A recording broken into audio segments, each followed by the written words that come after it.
Have you spent your life being kind and generous only to find that, somewhere along the way, people started taking advantage of that goodness? As we grow older, we often hear how important it is to stay warm, patient, and forgiving. And while those are beautiful qualities, the truth is, without a little distance and discernment, that warmth can leave us worn out, taken for granted, and deeply tired. This message offers 6 thoughtful reasons why embracing a bit more emotional distance after age 70 isn't about becoming cold. It's about preserving your peace. Each reason is rooted in the hard-earned wisdom many of us come to understand with time. That being constantly available, overly agreeable, or emotionally open can slowly erode the life we've worked so hard to shape. These lessons aren't about shutting down. They're about choosing, with care, where to let your heart lead. They're about learning to give without draining yourself, to care without losing your center, and to remain kind without being misused. Stick with this message until the end, because the final thought may just change how you look at the years ahead. It's something many folks don't see clearly until it's far behind them. And once it clicks, you'll likely wish someone had said it sooner. Let's begin. Number 1. Emotional detachment protects your peace. As the years go by, peace becomes more than just a pleasant idea. It becomes essential. And one of the most powerful ways to protect it is by stepping back from the emotional pull of situations that once demanded your attention. Emotional detachment doesn't mean you stop loving or caring. It simply means you start deciding with care where your love and energy go. After 70, not every disagreement deserves your attention. Not every family issue needs your input. And not every careless comment warrants a reaction. You've spent a lifetime giving of yourself. Now, you've earned the right to protect what remains of your time, your heart, and your spirit, especially from those who take more than they give. Many of us confuse love with duty, but true love doesn't require you to lose sleep over someone else's storm. It doesn't ask you to carry burdens that were never yours. Choosing emotional detachment is really about drawing a quiet line between what truly affects you and what doesn't. That line becomes a gentle but firm boundary that guards your well-being. You can still be present without being pulled in. You can still care without being consumed. Let's take Robert as an example. At 81, he'd spent most of his adult life as the family peacemaker. When something went wrong, hurt feelings, missed events, tension between relatives, Robert was the first to get the call. For years, he answered every time trying to patch things up, but somewhere along the way, he realized how much of his own time was being spent solving problems that weren't his to solve. These days, Robert listens, but he doesn't rush to fix. He supports, but he no longer sacrifices his peace. And in doing so, he's found a calm that had been missing for years. Living with emotional detachment means recognizing that not every storm is yours to walk into. It means politely declining the invitation to chaos. It means choosing peace over pressure and space over stress. Some might say this makes you cold, but what they're really saying is you're no longer available on demand. You've stopped being the one who absorbs everyone else's emotions and started becoming the one who protects your own. And in that shift lies a quiet kind of freedom, because once you let go of other people's baggage, your own path becomes lighter. Your mornings feel gentler, your nights grow quieter, and that steady kind of peace, the kind that doesn't rise and fall with every phone call or text, is more than just comforting, it's priceless. Number 2. Saying no without guilt preserves your energy. By the time you reach your 70s, your time and energy aren't just valuable, they're sacred. And one of the most meaningful ways to honor yourself is by learning to say no without guilt. Many of us were raised to be agreeable, to go along, to stretch ourselves thin for the sake of keeping the peace. But that kind of giving, over time, quietly wears us down. Choosing to live a little more firmly, a little more carefully, means understanding that you're no longer here to meet every need or fill every role. That's not selfish, it's necessary. Every time you say yes to something that drains you, you're saying no to something that restores you. Whether that's rest, quiet, or simply the joy of doing nothing at all. You have a limited number of days, and they deserve to be filled with what truly matters to you. You don't owe your time to every ask. You don't owe your presence to every occasion, and you certainly don't owe your energy to those who take it for granted. Think about Sandra, 76, who spent most of her life as the dependable one in her family. If someone needed a ride, she was there. Hosting holidays, she'd take it on, even when she was running on fumes. Last-minute babysitting, she'd rearrange her own plans. But something changed last year. Sandra began to realize that always saying yes had slowly taken little pieces of her own happiness. Now, she says no, with kindness, with clarity, and without apology. And something wonderful happened. Life went on. The people who truly cared understood. And Sandra finally began to breathe a little easier. You don't need an elaborate excuse to protect your peace. A simple, respectful no is enough. The people who value you won't need an explanation. And the ones who do, they've likely been leaning on your kindness for too long. There's strength in a quiet no, not one rooted in resentment, but in clarity. That kind of strength opens up space. Space for joy, for healing, for whatever you've been missing while tending to everyone else. When you release the guilt that's kept you saying yes, something beautiful happens. Your energy begins to return. You wake up feeling lighter, you move through your days with a sense of purpose, not pressure. And you go to bed knowing your time is finally being spent in ways that feel good to you. Choosing to live a little colder doesn't mean your heart grows hard. It means your care becomes thoughtful. It means you give to yourself first, so you have something left to give others. And when your no comes from a place of love for yourself and your time, it becomes one of the kindest gifts you can give. Number 3. Selective empathy guards your mental health. Something shifts quietly as we move past 70. We begin to see that while empathy is one of our greatest gifts, giving too much of it too often can wear us down in ways we never expected.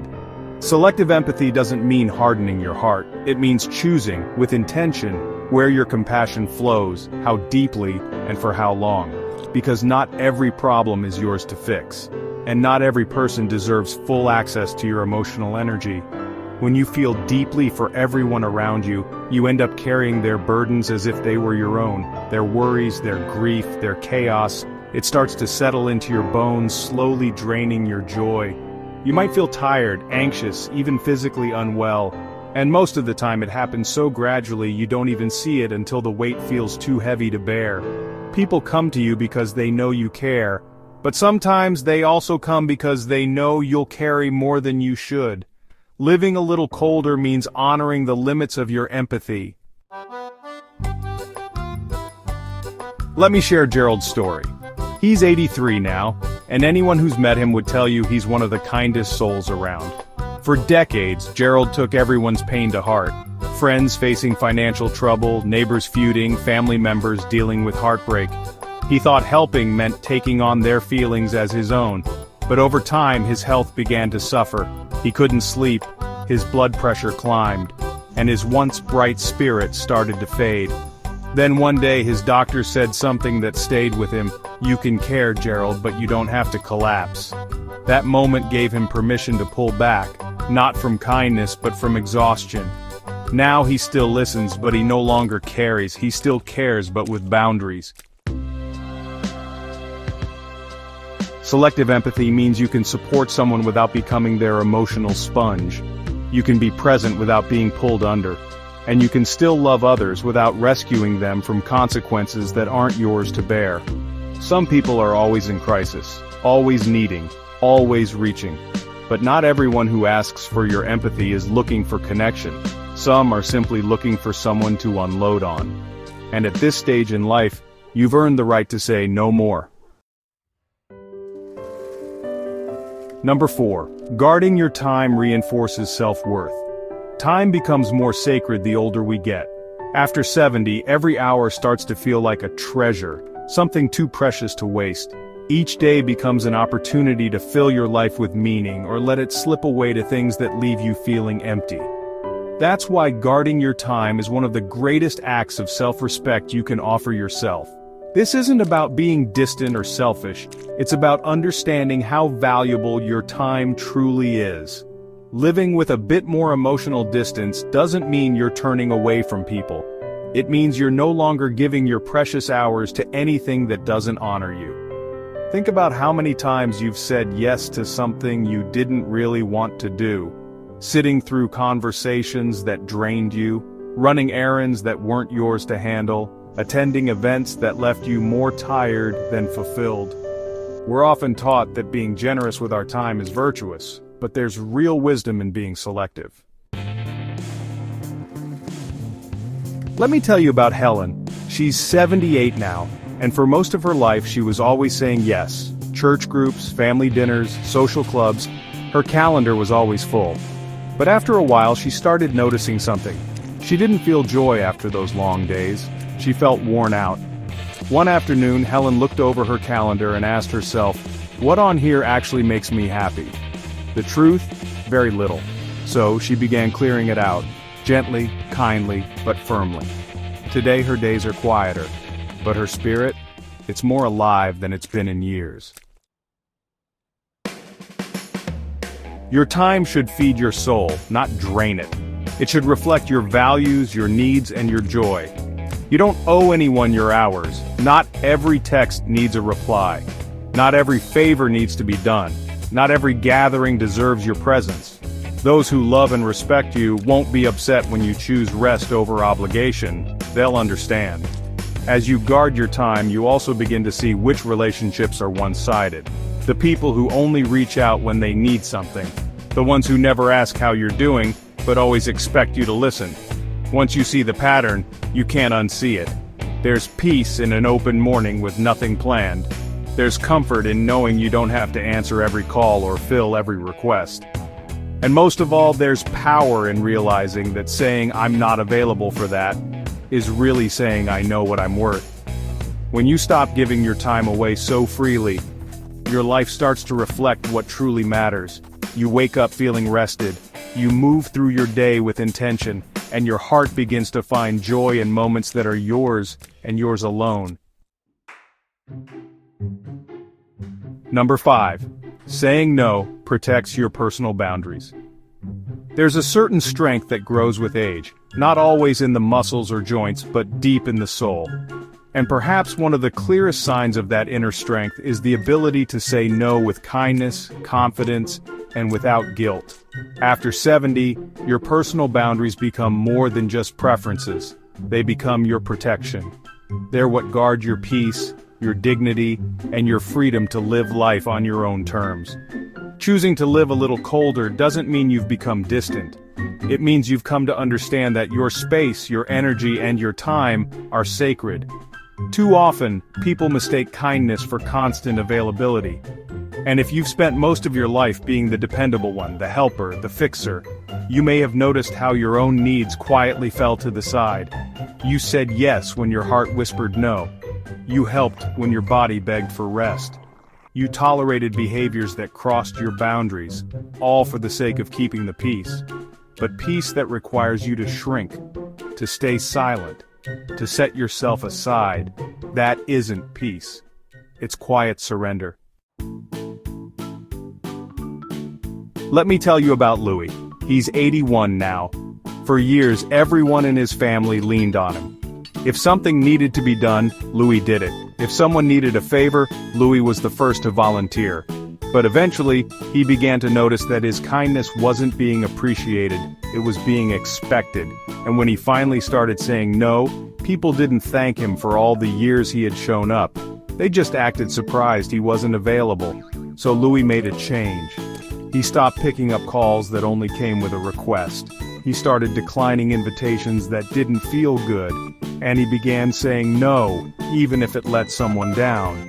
What he found wasn't bitterness, it was freedom. Boundaries aren't walls. They're doors with locks you control. You decide who comes in and how far they go. Saying no isn't cold. It's a way of honoring what you've built, your energy, your time, and your values. And the more you practice it, the easier it gets. People start to learn that you're no longer the one they can lean on without limit. The ones who truly care will adjust. The ones who disappear, they were likely only there for what you could give. There's a quiet power in protecting your boundaries. It's not about pushing others away. It's about finally turning toward yourself. At this stage of life, honoring your limits isn't selfish. It's wise. It's necessary. And it's one of the clearest signs that you know your worth. Number 6. Detaching from outcomes brings true peace. One of the most liberating truths you can learn after 70 is this: you don't have to control everything to be at peace. In fact, real peace begins the moment you stop trying. Living coldly in this sense isn't about not caring, it's about gaining emotional clarity. It's about no longer tying your well-being to how others act, what choices they make, or how situations unfold. It's understanding that your calm doesn't have to rise and fall with circumstances. When we're younger, we put so much effort into managing what isn't ours to manage. We try to fix people who don't want to be fixed. We worry endlessly over what others think. We relive conversations, replay decisions, and dwell in regret. But over time, you come to realize something vital. None of that worry ever made things better. It only stole your peace. Detachment isn't giving up. It's stepping back so you can breathe. Take Eleanor. She's 84 now. For most of her life, she fretted over her children's choices, their relationships, their finances, their plans that didn't line up with her hopes. It kept her up at night. But one day, she realized something important. Her worry wasn't helping them. It was only hurting her. So she decided to let go, not of love, but of control. Now she offers advice when asked, shows up with love, and trusts that they'll find their own way. Since then, Eleanor sleeps better, she laughs more, and the lightness she feels doesn't come from everything being perfect. It comes from no longer trying to make it so. When you let go of needing outcomes to go your way, you reclaim your energy. You stop over-explaining. You stop waiting for others to change before you can feel settled. You begin to accept things as they are, not because they're ideal, but because they are beyond your reach. This doesn't make you indifferent, it makes you free. Your emotional state no longer depends on someone else's gratitude, behavior, or approval. Whether someone is kind or not, agrees or not, shows up or doesn't, you stay steady. You stay grounded. That's the heart of living with emotional independence. That's what this version of cold really is. It's choosing peace over control. It's no longer needing everything to be fixed, finished, or understood. This kind of letting go is powerful. It's not passive. It's courageous. You're still showing up with love, still offering your best. But you've finally released the weight of needing it all to go a certain way. And that kind of release, that's where true peace begins. If you're still with us and found this message helpful, please comment number 6 below. And if you haven't already, subscribing and turning on the bell will make sure you don't miss what's coming next. Your support means so much. It allows us to continue sharing these reflections with those who need them most. Final thoughts. Living a little colder after 70 doesn't mean closing your heart. It means opening your eyes. It's choosing stillness over stress, self-respect over people-pleasing, boundaries over burnout. What resonated most with you today? Maybe it was the idea of stepping back from other people's emotions. Maybe it was the courage to say no. Or perhaps it was that gentle reminder to let go of what you can't control. Whatever stood out, hold on to it. Let it guide you in the quiet moments of your day. These aren't just ideas, they're tools. Tools for living with wisdom, with strength, and with more peace than ever before. There's a special beauty in this season of life. You're not winding down, you're refining. You're not here to prove anything anymore. You're here to live in a way that feels true to you. Thank you for spending your time with us today. If you feel moved to share, Leave a comment below with one thing that spoke to you and how you plan to carry it forward. We love hearing from you. And if you found this video helpful, please like, subscribe, and share it with someone else who might need it. Until next time, take care of yourself, and keep choosing peace.